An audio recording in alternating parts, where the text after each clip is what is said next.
Hi everyone. ना in this video आज मैं आपको हायर परचेज सिस्टम का फॉर्मेट बताने वाला हूँ। The relation of principal and interest का फॉर्मेट। फ्रेंड्स, इस फॉर्मेट को आप फॉर्मेट के तौर पर बना लें, क्योंकि ये फॉर्मेट नहीं है, इट्स अ बर्तन नोट। ओके फ्रेंड्स, और ये बर्तन नोट होगा प्रिंसिपल एंड इंटरेस्ट से कैलकुलेशन का, तो इट्स अ बर्तन note, it's not a format. Okay friends, अब चलिए फॉर्मेट में बताना स्टार्ट करता हूँ। फ्रेंड्स, इसका फर्स्ट कॉलम में आता है ईयर, देन सेकंड कॉलम में आता है इंस्टॉलमेंट। अब सी इंस्टॉलमेंट तो हम कैसे फाइंड आउट करेंगे, तो इंस्टॉलमेंट तो फाइंड आउट करने का फॉर्मूला होता है इंटरेस्ट एंड प्रिंसिपल अमाउंट तो प्लस करते, इन दोनों का जो कंपैरिजन है मीन्स प्लस करते जो भी अमाउंट आया है वो हमारा इंस्टॉलमेंट होता है। ओके फ्रेंड्स, देन अब जो हमने इंस्टॉलमेंट निकालनी है, इंस्टॉलमेंट तो हमने निकाल ली, अब हम इंटरेस्ट कैसे निकालेंगे मीन्स थर्ड कॉलम। तो हमें इंटरेस्ट निकालने का फॉर्मूला दिया गया है जो भी हमारे क्वेश्चन में डिपेंड है, मतलब हमारे क्वेश्चन में डिपेंड है हमें इंटरेस्ट प्राइस कितनी दिवेन है।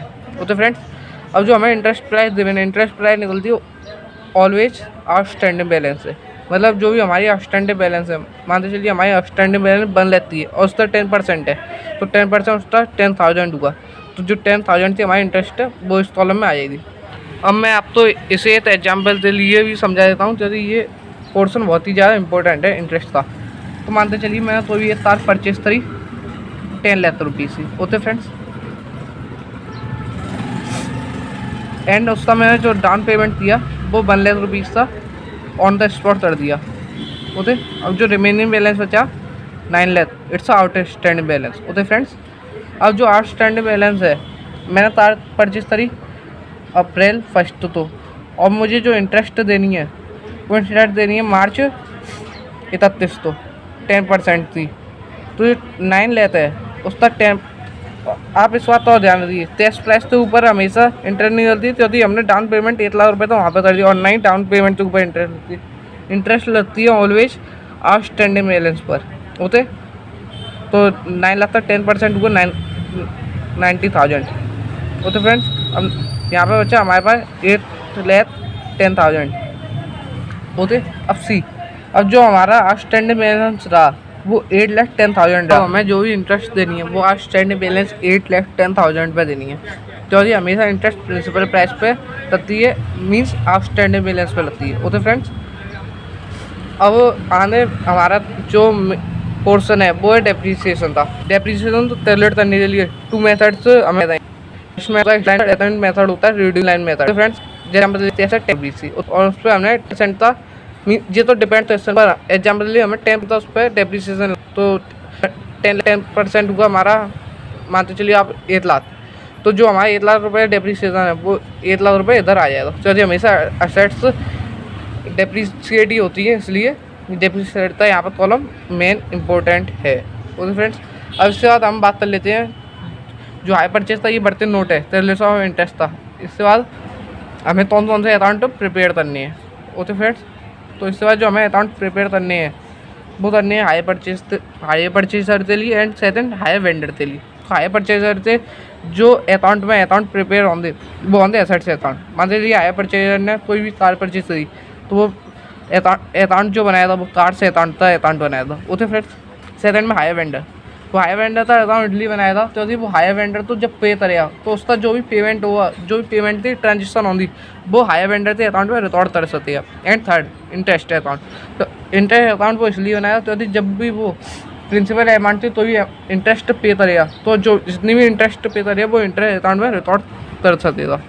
एंड फोर्थ में आता है डेप्रीसिएशन अकाउंट। जैसा कि मैंने अभी आपको थोड़ी देर पहले बताया, डेप्रीसिएशन हमेशा जो भी एसेट्स होती है वो हमेशा डेप्रीसिएट ही होती है, इसलिए डेप्रीसिएशन अकाउंट बनाना बहुत ज़रूरी होता है, क्योंकि हमें मान पड़ सकते हमारी जो करंट में एसेट्स है उसकी सेल्स प्राइस कितनी है। ओके फ्रेंड, एंड सेकंड में आता है हायर वेंडर।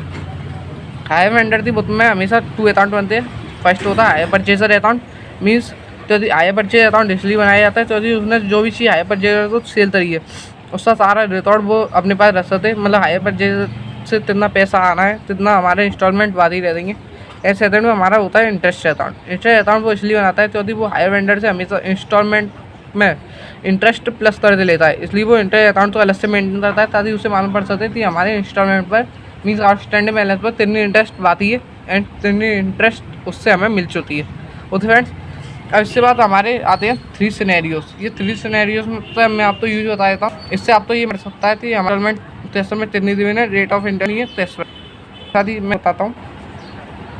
इसके अंदर हमारे 3 सिनेरियो आते हैं। फर्स्ट सिनेरियो में हमें ये फर्स्ट सिनेरियो जो भी होता है ये हमारे डिफ़ॉल्ट वे में होता है। आप ये समझिए हमारा जो भी फर्स्ट सिनेरियो वो डिफ़ॉल्ट वे में, और ये सबसे सिंपल सिनेरियो है। तो फर्स्ट सिनेरियो हमारे इंस्टॉलमेंट डिविन होती है, रेट ऑफ इंटरेस्ट डिविन होती है, टेस्ट प्राइस डिविन होती है। मतलब फर्स्ट सिनेरियो हमारी तीनों चीज़ें डिविन होती हैं, पर इससे एग्जाम में आने के चांसेस बहुत कम होते हैं क्योंकि इसमें हमें सारी चीज़ डिविन रहती है और ये बहुत सिंपल भी पड़ जाता है। एंड सेकंड और थर्ड से चांसेस ज़्यादा रहते हैं। सेकंड सिनेरियो में हमें इंस्टॉलमेंट डिविन होती है, रेट ऑफ इंटरेस्ट डिविन होती है, बट टेस्ट प्राइस डिविन नहीं होती। तो हमें जो सेकंड सिनेरियो में जो टेस्ट प्राइस फाइंड आउट करने का फॉर्मूला है वो हम 2 मेथड से करते हैं। फर्स्ट होता है हमारा एनवीटी मेथड एंड सेकंड होता है हमारा बैकवर्ड मेथड। इसमें आने वाली वीडियो में आपको बता दूँगा। एंड थर्ड सिनेरियो हमारा आता है इंस्टॉलमेंट हमें डिविन होती है, रेट ऑफ इंटरेस्ट डिविन नहीं होती, टेस्ट प्राइस डिविन होती है। तो हमें रेट ऑफ इंटरेस्ट फाइंड करने के लिए एक अलग से मेथड यूज़ करना पड़ेगा, वो मैं आपको आने वाली वीडियो में बता दूंगा। ओके फ्रेंड्स, अब इसके बाद जो हमारा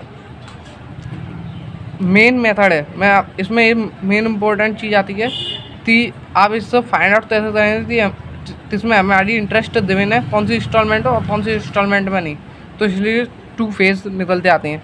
तो फर्स्ट फेज में होता है हमारा when interest is not included in the installment. Means आप ऐसे समझिए, मैं आपको बता देता हूँ।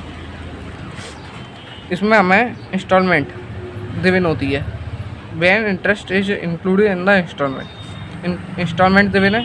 अब आप इंस्टॉलमेंट की अमाउंट मानिए 5000। ओके फ्रेंड्स, अब जो 5000 रुपीज़ की हमारी इंस्टॉलमेंट की अमाउंट है वो हमेशा इंस्टॉलमेंट फाइंड आउट करने का फॉर्मूला होता है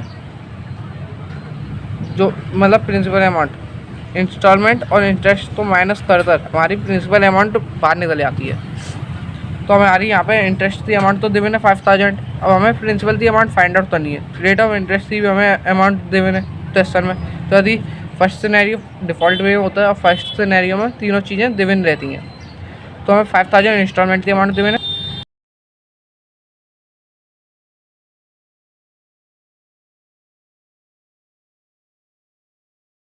एंड इसमें हमें इंटरेस्ट की अमाउंट डिविन है 1000। तो मैंने आपको फॉर्मूला बताया था, जब भी हमें प्रिंसिपल अमाउंट तो फाइंड आउट करना हो तो इंस्टॉलमेंट में से इंटरेस्ट की अमाउंट माइनस करते हमारी प्रिंसिपल अमाउंट 12 आ जाती है।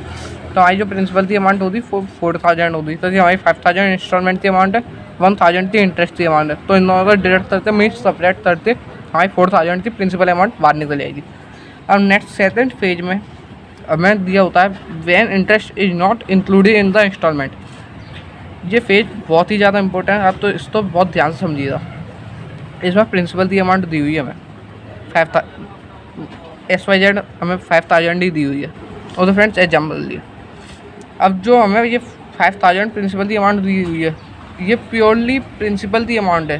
तो यदि इंस्टॉलमेंट में आप ये जानते होंगे इंस्टॉलमेंट जो भी निकलती है, मैं आपको फॉर्मूला बताया था, इंटरेस्ट प्लस प्रिंसिपल बराबर इंस्टॉलमेंट होता है। तो फ्रेंड्स, तो जब इंस्टॉलमेंट की अमाउंट दी होगी तो उसमें हमें इंटरेस्ट भी डिविन हुआ, बट क्वेश्चन में बोल रहा है interest is not included in the installment.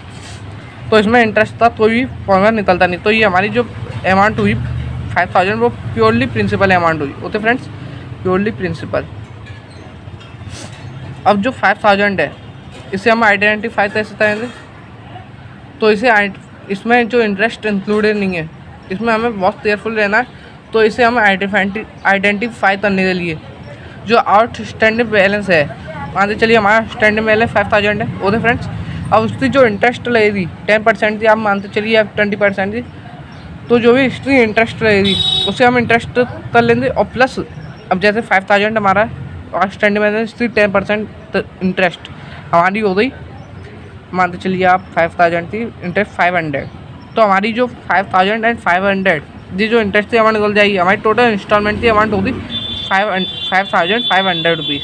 Okay friends, चौथी इंटरेस्ट इंस्टॉलमेंट की हमेशा अमाउंट में इंटरेस्ट डिविन रहती है, बट क्वेश्चन में दिया गया है मीन्स इसमें दे रहा है when interest is not included in the installment. Okay friends, तो सिंपल सी बात है कि जब भी हमारे टेस्ट में इंटरेस्ट की अमाउंट इंक्लूडेड नहीं होती, तो जो भी हमें अमाउंट दी होगी वो प्रिंसिपल थी प्योरली अमाउंट दी होगी, उससे हमें आउटस्टैंडिंग बैलेंस से इंटरेस्ट की अमाउंट फाइंड आउट करनी पड़ेगी। देन हमें जो हमारी बैलेंस बचे वो हमें इंस्टॉलमेंट के कॉलम में लिखना पड़ेगा। ओके फ्रेंड्स, अब इसके बाद हमें ये फाइंड आउट करना है कि कौन से फेज में इंटरेस्ट की अमाउंट इंक्लूडेड है और कौन सी इंस्टॉलमेंट में इंटरेस्ट की अमाउंट इंक्लूडेड नहीं है। यहाँ पर तो मैंने आपको बता दिया कि इस फेज में इंटरेस्ट इंस्टॉलमेंट में इंक्लूड है, इस फेज में इंटरेस्ट इंस्टॉलमेंट में इंक्लूड नहीं है, बट क्वेश्चन करते समय कैसे पता करें। तो इसके लिए सिंपल सा कॉन्सेप्ट है फर्स्ट फेज के लिए, when down payment and all instalment total exceed test price, means जब डाउन पेमेंट और इंस्टॉलमेंट टोटल तरह से टेस्ट प्राइस से ऊपर निकल जाए। तो इसके लिए तो मैं एग्जाम्पल से आपको समझा देता हूँ। टेस्ट प्राइस हमारी 10,000 रुपीज़ है, ओके फ्रेंड्स, और इंस्टॉलमेंट जो हमारी है वो 1,000 रुपीज़ थी। अब इससे ऊपर हमें 10% की इंटरेस्ट देनी है, तो 1,000 से 10% 100 हो गया। अब इसको हम टोटल करेंगे, इंस्टॉलमेंट हमारी 1,000 एंड 100 तो 11, और हमारी 10,000 रुपीज़ हमारी टोटल टेस्ट प्राइस है। तो हम 10,000 और 1100 को टोटल करेंगे तो हमारा आया था 11,100। ओके फ्रेंड्स, तो हमारी ये जो टेस्ट प्राइस थी वो एक्चुअल टेस्ट प्राइस 10,000 थी, बट हमारी इंस्टॉलमेंट एंड इंटरेस्ट को मिलाते हमारी टेस्ट प्राइस से ऊपर निकल देगी, 11,000 हो गई है। तो हमारी इसमें इंटरेस्ट इंक्लूडेड है। एंड सेकंड फेज में when interest is not included in the instalment, चलिए when down payment and all instalment total equal to test price, mean down payment and instalment तो मिलाकर भी टेस्ट प्राइस से equal ही होती है जो भी हमारी अमाउंट है। इसलिए हमारा डाउन पेमेंट 10,000 है, बट जो हमारी टेस्ट प्राइस है वो हमारी 1 लाख है। ओके फ्रेंड्स, अब जो हमारी इंस्टॉलमेंट है वो 1,000 रुपीज़ थी। इस तरह से हमारी 10,000 एंड 1,000 11 एंड 1 लाख थी हमारी जो टेस्ट प्राइस है। और अब हम इसे प्लस करेंगे, इसमें इंटरेस्ट तो हमने इंक्लूड की नहीं, तो हमारी जो भी इंटरेस्ट है वो इससे 12 निकल जाएगी। इसके लिए इस फेज में इसमें इंटरेस्ट हमारी इंक्लूडेड नहीं है। ओके फ्रेंड्स, ये मैंने आपको सिंपल कॉन्सेप्ट समझाया। इसमें मतलब मैं आपको फेज समझाया कि इंटरेस्ट इंक्लूडेड हो तो क्या करें, इंटरेस्ट इंक्लूडेड नहीं हो तो क्या करें। इसके बाद मैंने आपको सिनेरियोस बता दिए 3, first scenario, second scenario and third scenario. और इसके बाद मैंने आपको अकाउंट प्रिपेयर करना होता है, कौन कौन से हाई परचेज रहते हैं अकाउंट में अकाउंट प्रिपेयर होते हैं और कौन से हायर वेंडर थे अकाउंट में अकाउंट प्रिपेयर होते हैं। ओके फ्रेंड्स, तो चलिए मिलते हैं अगली वीडियो में। अगर वीडियो पसंद आई तो वीडियो लाइक करिए, चैनल सब्सक्राइब कर दे, बेल आइकन तो भी प्रेस कर दिए ताकि आपको हर एक वीडियो नोटिफिकेशन सबसे पहले मिल जाए। चलिए फ्रेंड्स, तब तक के लिए और मिलते हैं अगली